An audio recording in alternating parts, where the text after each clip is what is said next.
bersama saya Evrilia Damayanti. Baiklah adik-adik, hari ini kita akan membahas tentang teks persuasif. Oh ya, teks persuasif ini sudah pernah dibahas dan dipelajari di tingkat SMP. Namun di SMA diulang kembali dengan materi yang lebih detail lagi dan lebih lengkap lagi dan lebih dalam lagi. Baiklah, untuk hari ini kakak akan bahas mengenai teks persuasif. Adik-adik bisa memperhatikan dan menonton sampai habis ya videonya. Baik, sekarang kita mulai dengan pengertian. Kakak akan jelasin ya. Pengertian dari teks persuasif yaitu kalimat yang biasanya digunakan untuk mengajak seseorang untuk melakukan sesuatu, atau bisa juga disebut dengan kalimat ajakan, himbauan, serta permintaan. Nah adik-adik, kalau kalian mengajak orang lain untuk mengikuti apa yang kalian sampaikan atau apa yang kalian inginkan, nah di sini kalian harus bisa menggunakan kalimat persuasif. Kalimat persuasif ini kalimat yang biasanya kamu gunakan ketika kamu membujuk seseorang, mengajak seseorang, atau meminta seseorang agar mengikuti apa yang kamu inginkan atau apa yang kamu mau. Nah, inilah yang dinamakan dengan teks persuasif, ya. Intinya mengajak dan melakukan. Mengajak si A untuk melakukan apa yang dikatakan oleh si B. Paham adik-adik? Sekarang kita lanjut ke ciri-ciri. Baik, di sini kakak ada paparkan mengenai ciri-ciri yang ada dalam teks persuasif. Di antaranya, 1. Berisi kalimat ajakan. Di dalam pengertian, sudah kakak paparkan bahwa persuasif itu adalah kalimat yang berisi ajakan, bujukan, rayuan, ya. Jadi inilah ciri-ciri yang terdapat dalam teks persuasif. Sudah pasti ya. Yang kedua, menggunakan tanda seru. Adik-adik yang SD pasti udah nggak asing lagi dengan tanda ini. Tanda ini namanya tanda seru. Makna dari tanda seru ini biasanya berfungsi untuk memerintah. Berfungsi untuk memerintahkan seseorang untuk melakukan sesuatu apa yang kita ucapkan atau apa yang kita suruh. Ya, udah pasti kalau dalam persuasif ini kan mengajak. Nah, mengajak berarti kita secara nggak langsung kita memerintahkan kepada mitra bicara kita untuk melakukan apa yang kita sampaikan atau apa yang kita ucapkan. Ya, sekarang kita lanjut yang ketiga. Digunakan dalam bahasa iklan, slogan, himbauan, dan lain-lain. Kalian perlu tahu kalau bahasa iklan itu selalu menggunakan persuasif. Mengapa? Kakak beri contoh ya. Di televisi ada iklan sampo ya. Misalnya sampo Sunsilk ya. Di sana dikatakan bahwa kalau kita pakai sampo Sunsilk, rambut kita panjang, halus, lembut, berkilau. Nah, supaya apa mereka mengatakan seperti itu? Supaya para penontonnya membeli sampo tersebut. Jika sampo tersebut laku dan laris di pasaran, maka pemilik sampo atau ownernya sukses. Sukses dalam memberikan kalimat persuasif. Sehingga apa? Sehingga dia untung. Ya, karena apa? Semua barang dagangannya laku karena adanya kalimat persuasif. Tapi ingat ya, persuasif ini harus mencantumkan data, harus mencantumkan bukti. Supaya apa? Supaya mitra bicara kamu atau orang yang mendengarkan kamu berbicara itu percaya, yakin dengan apa yang kamu sampaikan. Oke, sekarang kita masuk yang keempat. Sifatnya mengajak, membujuk, dan merayu. Sudah pasti, yang namanya persuasif mengajak, membujuk, dan merayu. Mengajak di sini bukan mengajak secara paksa atau secara kasar, tidak. Tetapi mengajak dan membujuk secara halus. Bagaimana ajakan secara halus? Dengan menggunakan kalimat-kalimat yang halus, lembut, dan bisa diterima oleh akal dan nalar, ya. Jadi jangan lupa, kalau kamu mau menggunakan kalimat persuasif, sertakanlah dengan data dan bukti yang tepat. Sehingga apa? Sehingga orang yang mendengarkan kamu berbicara itu percaya dan yakin apa yang kamu sampaikan. Paham sampai di sini adik-adik? Sekarang kita lanjut ke materi berikutnya. Baik, di sini kakak ada memberikan contoh dari teks persuasif. Perhatikan ya. Tunggu apa lagi? Ayo beramai-ramai membeli produk ini di toko terdekat. Nah, ini persuasif. Kenapa persuasif? Ada kata kunci di sana, yaitu ayo. Dia sampaikan kepada siapa? Kepada pelanggannya, kepada orang yang mau membeli produk ini. Supaya apa? Supaya produk ini laku. Makanya dia mengajak orang-orang untuk membeli produk ini. Ya, dengan kata kunci ayo, ya. Paham sampai di sini? Sekarang kita lanjut yang kedua. Ayo kita kejar cita-cita sampai setinggi langit. Sama seperti yang di atas, di sana menggunakan kata kunci ayo, yaitu mengajak. Ya, kalau orang yang cita-citanya tinggi, sudah pasti dia punya peluang untuk menjadi sukses. Nah, ini dia mengajak seseorang untuk menggapai cita-citanya sampai setinggi langit. Jadi apa? Supaya dia jadi sukses, jadi orang yang berhasil. Ini juga merupakan contoh dari teks persuasif. Sekarang kita lanjut yang ketiga. Agar Indonesia terbebas dari korupsi, mari bersama-sama kita memantau dan menjaga negara kita sebaik mungkin. Nah, di sini juga ada kata kunci yang menyatakan teks persuasif, yaitu kata mari. Mari, ayo itu merupakan kata kunci untuk persuasif. Paham sampai di sini ya? Ini adalah contoh dari persuasif. Contoh ini mudah sekali karena kalian bisa mencarinya ketika kalian nggak sengaja berbicara ataupun mengajak seseorang ataupun orang tua kamu. Ya, secara nggak langsung kamu mengucapkan kalimat persuasif. Ada kata ayo, mari. Baik, kita lanjutkan. Baik, di sini ada fungsi dari persuasif. Yang pertama, sebagai perintah kepada individu lainnya. Ya, kamu ini memerintahkan seseorang untuk melakukan sesuatu seperti apa yang kamu ucapkan atau apa yang kamu inginkan, tidak secara kasar, tetapi secara halus. Kamu boleh memerintahkan seseorang untuk mengikuti apa yang kamu inginkan dengan cara yang halus, yang dapat diterima oleh akal maupun nalar. Ya, ini fungsinya. Yang kedua, kalimat persuasif berfungsi untuk iklan dan kampanye. Yang seperti kakak bilang tadi, iklan di sini kebanyakan menggunakan kalimat persuasif yang manis-manis.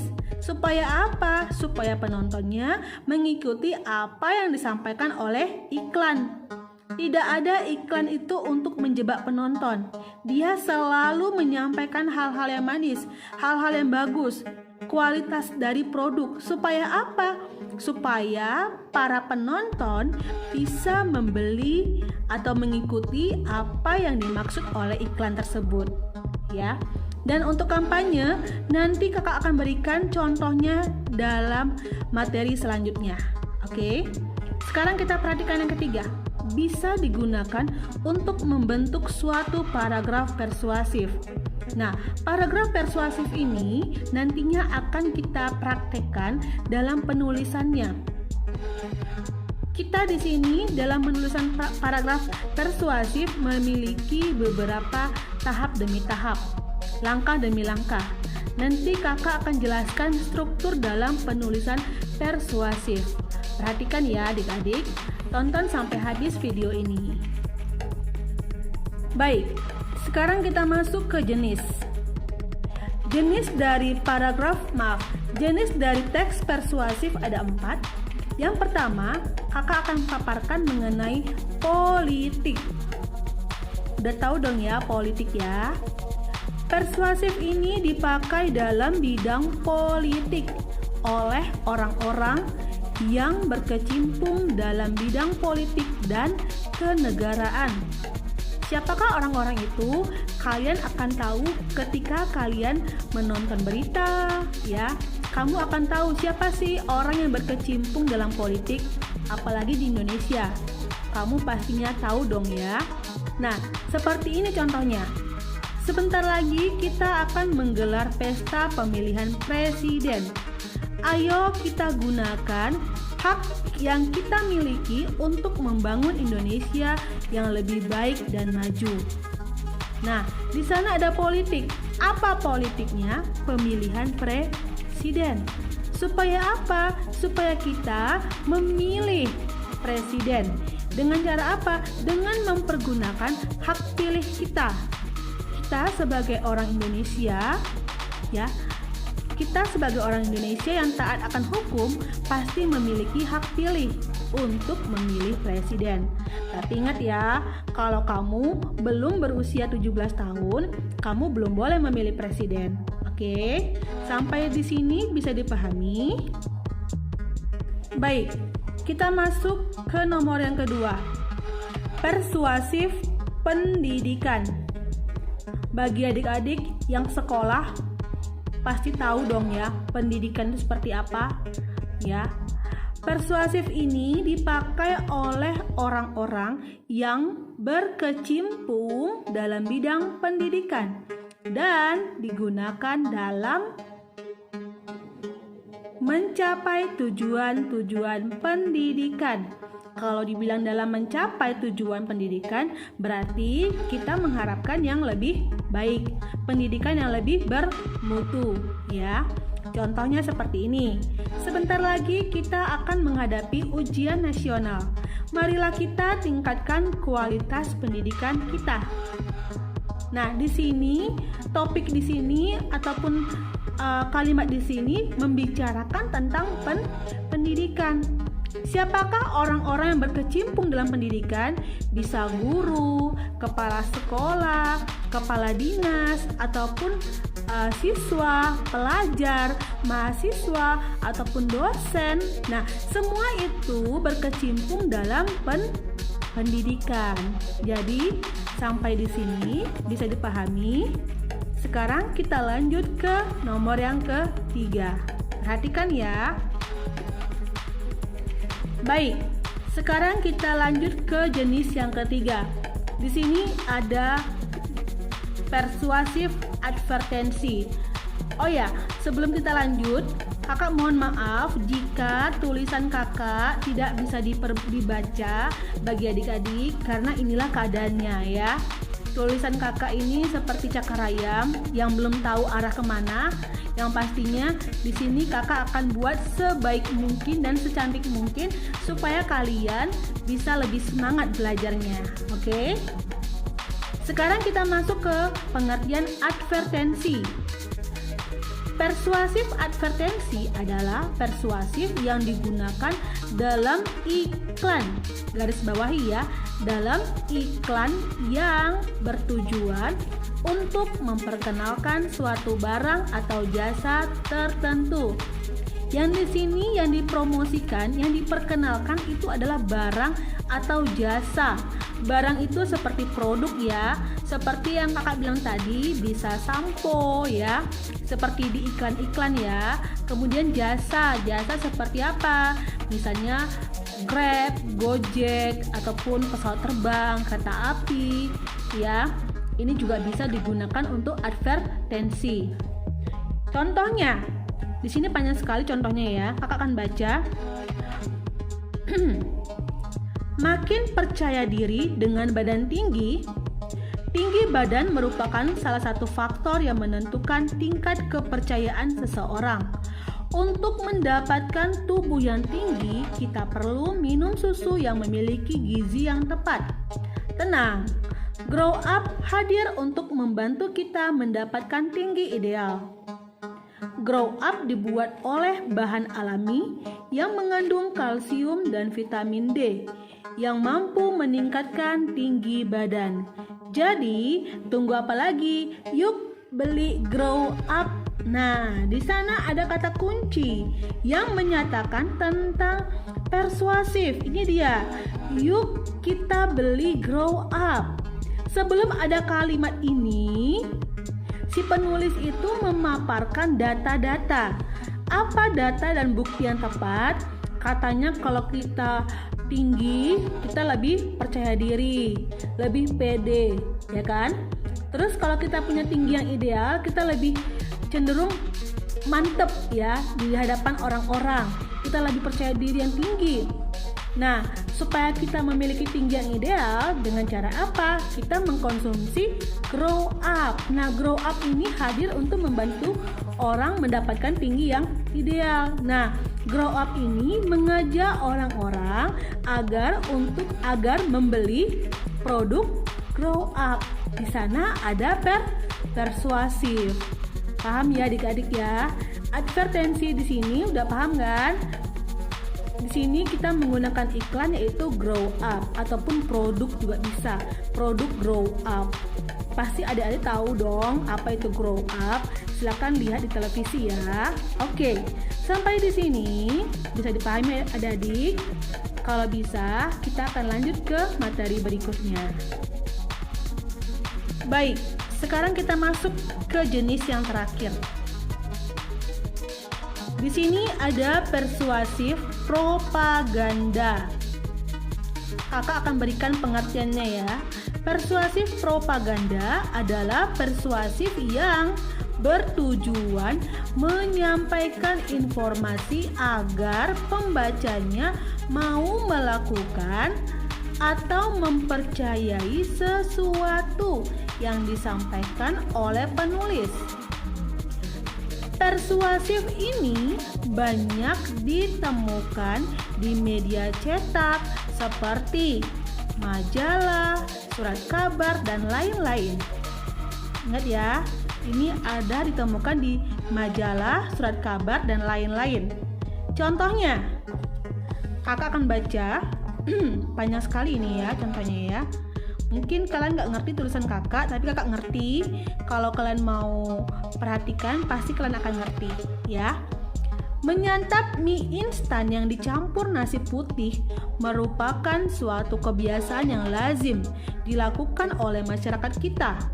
Padahal perlu kita ketahui bahwa kebiasaan tersebut merupakan suatu kebiasaan yang dapat mengakibatkan dampak negatif pada tubuh kita. Perlu Anda ketahui bahwa mengkonsumsi mie instan dicampur dengan nasi maka akan menyebabkan obesitas. Wow, obesitas ya. Hal itu dikarenakan karena adanya zat karbohidrat yang dominan di dalam kedua makanan tersebut yang membuat perut hanya kenyang sementara dan menimbulkan perut menjadi sering merasa lapar. Hal itulah yang memicu obesitas di dalam diri Anda. Oleh sebab itu, mulai saat ini kurangilah kebiasaan mengonsumsi mie instan dicampur nasi putih jika Anda ingin mempunyai tubuh yang sehat dan tidak mudah terserang penyakit. Nah, di sini nih kita dilarang ya, atau nggak diperintahkan, dikasih tahu jangan makan nasi dengan mie instan. Pastinya ada alasannya ya. Nah, terserah orang yang mau dengar ini mau terima mau enggak ya nggak masalah ya, lanjut. Kalau mau terima syukur, kalau nggak mau terima nggak apa-apa. Yang penting di sini dikasih tahu kalau kita makan mie instan campur nasi akan menyebabkan obesitas. Dan dikasih tahu kan, karena apa? Karena adanya zat karbohidrat yang dominan. Antara apa? Antara nasi dan mie instan. Nah, bagi pembaca yang mau terima boleh, syukur. Yang nggak terima nggak apa-apa. Mau makan sama pakai nasi pun tak apa-apa. Yang penting di sini tugasnya adalah menyampaikan persuasif propaganda, ya. Persuasif yang bertujuan menyampaikan informasi agar pembacanya mau melakukan atau mempercayai sesuatu. Ya, kalau nggak percaya nggak masalah, yang penting udah dikasih tahu yang disampaikan oleh penulis. Persuasif ini banyak ditemukan di media cetak seperti majalah, surat kabar dan lain-lain. Ya, sampai di sini bisa dipahami. Kalau bisa, kita akan lanjut ke bagian berikutnya. Bagi adik-adik yang kurang paham, bisa mengulang kembali video ini dan melihat satu persatu ya. Nah, inilah inilah jenis dari persuasif propaganda ya. Sekarang kita lanjut. Baik, di sini ada struktur bagian terakhir ya. Struktur dalam penulisan teks persuasif. Yang pertama, pengenalan isu. Kakak mau kasih tahu, isu itu adalah topik yang dibicarakan ya. Isu itu adalah topik yang dibicarakan. Jadi kalau kamu mau tulis teks persuasif, pastikan apa sih topik yang kamu bicarakan, apa sih topik yang akan kamu angkat. Nah, pastikan berupa pengantar atau awalan teks yang mengenalkan isu atau permasalahan yang akan dibahas pada teks. Isu itu topik ataupun permasalahan yang akan kamu bahas pada teks. Pastikan sebelum kamu membuat teks persuasif, kamu sudah memiliki isu, sudah mampu mengenalkan isu ataupun permasalahan yang kamu alami. Sekarang kita lanjut ke nomor 2. Rangkaian argumen. Rangkaian argumen di sini berupa pendapat-pendapat dari penulis mengenai isu yang dikemukakan sebelumnya. Pada bagian ini juga dikemukakan mengenai data atau fakta yang mendukung argumen tersebut. Nah, gini nih, kalau kalian berargumen nih, berpendapat, kamu harus punya data dong, kamu harus punya bukti. Kalau kamu nggak punya bukti, berarti argumen kamu omong kosong, hoak, ya. Jadi apa? Kamu harus sertakan faktanya, datanya, supaya apa? Supaya pendengarnya ataupun mitra bicara kamu percaya, yakin dengan apa yang kamu sampaikan. Ya, paham kan? Rangkaian argumen ini berisi pendapat dari penulis mengenai topik atau masalah ataupun isu yang dikemukakan sebelumnya. Ya, jadi dia itu menyampaikan pendapatnya, ya. Kemudian kita lanjut ke nomor yang ketiga. Ajakan, udah pasti dong, ini bagian inti. Ajakan ya, berupa inti dari persuasif. Bagian ini berisi kalimat-kalimat dorongan atau ajakan yang untuk melakukan sesuatu. Kalimat ini mampu membuat pembaca semakin yakin dengan argumentasi dan atau data yang diberikan. Kalimat ajakan dapat berupa tersirat maupun tersurat. Nah, adik-adik, tahu dong apa sih tersirat, apa sih tersurat? Perbedaan antara tersirat dan tersurat itu berbeda ya. Kalau tersurat itu ada makna yang tertulis di dalam teks. Ya, ada maknanya yang tertulis, yang nampak, yang kelihatan dalam teks. Sementara tersirat tidak kelihatan, tapi kamu harus mampu memaknainya. Ya, paham ya? Tersirat dan tersurat berbeda. Tersurat kelihatan dan muncul dalam teks. Tersirat tidak kelihatan ataupun tidak berada di dalam teks. Paham ya? Sekarang kita lanjut ke nomor 4. Penegasan kembali. Penegasan kembali tujuannya adalah untuk memperkuat pernyataan dan argumen yang telah disampaikan. Nah, adik-adik, kalian udah kasih pendapat, udah kasih data, udah kasih fakta, udah mengajak. Nah, kamu harus punya ya hal-hal yang digunakan untuk memperkuat. Apa sih hal yang dapat kamu perkuat dalam argumen kamu? Nah, kamu sampaikan di bagian penegasan kembali. Supaya apa? Supaya argumen-argumen kamu itu dapat dipercaya oleh pendengar, oleh mitra bicara kamu. Beberapa teks persuasif tidak memberikan penegasan kembali.